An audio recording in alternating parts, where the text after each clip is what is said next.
Microplastic toothpaste তো বটেই, মানে এটা একটা বিরাট ব্যাধির মতো ছড়িয়ে পড়েছে। এটা খেয়াল করছি যে জনগণের এখন হেলথ কনসাসনেস বাড়ছে, তারা এটা নিয়ে সামাজিক মাধ্যমে প্রচুর কথা বলেছেন।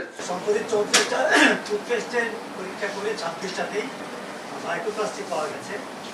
এটা নিয়ে উদ্বিগ্ন কিনা মানুষ জেনেছেন, সরকার কোনো ব্যবস্থা নেবে কিনা বা সরকারের দৃষ্টিতে এসেছে কিনা? নিশ্চয়ই এসেছে। আপনি খেয়াল করেছেন যে সরকার এই জননিরাপত্তার ব্যাপারটা খুব গুরুত্ব দিয়ে দেখছে, কিন্তু মাইক্রোপ্লাস্টিক টুথপেস্ট তো বটেই, মানে এটা একটা বিরাট ব্যাধির মতো ছড়িয়ে পড়েছে। আপনি ওই টুথপেস্ট ব্যবহার না করলেও বিভিন্ন জায়গা থেকে মাইক্রোপ্লাস্টিক তৈরি হচ্ছে, সেগুলো আসলে আমাদের খাবারে, আমাদের পানিতে ছড়িয়ে পড়েছে।